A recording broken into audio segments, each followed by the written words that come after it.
ព្រឹកនេះបន្ទាប់ពីជូនពូហើយនឹងមិញទៅសាលារៀនហើយខ្ញុំជិះកង់ជិតផ្ទះនឹងមកជុំបងប្អូនហើយណាមួយអាកាសធាតុថ្ងៃនេះគឺវាអត់សូវល្អទេវារៀង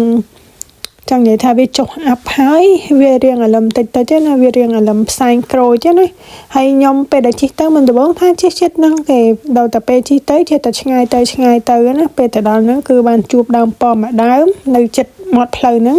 សម្រាប់ចិត្តថាបេះហូបសាកមើលណាប៉មនេះនៅពេលដែលខ្ញុំបេះភ្លក់លើកទី1ខំចូលមាត់ណាភ្លក់ទៅវារៀងចត់តែពេលយើងភ្លក់ម្ដងទៀតទៅវាចត់ជូរអែមលាយគ្នាអញ្ចឹងណាអានេះបើខ្ចីប្រហែលជាឆ្ងាញ់មែនតើណាប៉ុន្តែអានេះនៅពេលដែលរៀងទុំហើយសាច់វាខាងក្នុងហ្នឹងរៀងពណ៌ក្រហមរៀង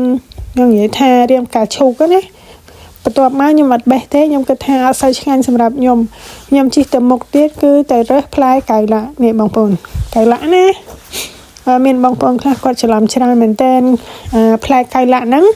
វាស្តៀងនឹងអាផ្លែមួយទៀតស្តៀងនឹងកៅឡាក់ដែរតែមែនទេអានេះមិនកៅឡាក់គេហូបបងប្អូនអាមុនហ្នឹងគឺមិនមែនទេឥ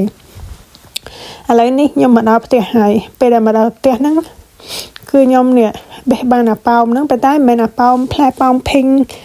មុនហ្នឹងទេណាបងប្អូនអានេះតាមផ្សេងអានេះរបៀបថា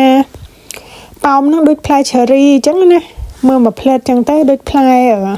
កទួតព្រៃនៅស្រុកខ្មែរយើងតែមិនមែនទេបងប្អូនក្តាប់ប៉ោមហើយក្តាប់ប៉ោមហ្នឹង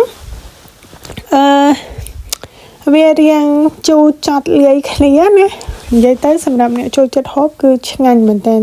តែសម្រាប់ខ្ញុំវាអត់សូវប្រមាណទេដោយសារតែខ្ញុំគិតថានៅក្នុងហ្នឹងពេលដែលយើង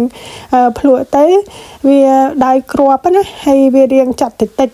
នេះសម្រាប់ខ្ញុំតែជូរនឹងតែជូរឯងគាត់ថាវារ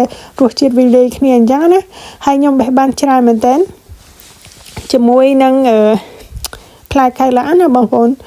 គិតថាយាយជ្រក់តែមិនដឹងថាគេជ្រក់ឬអត់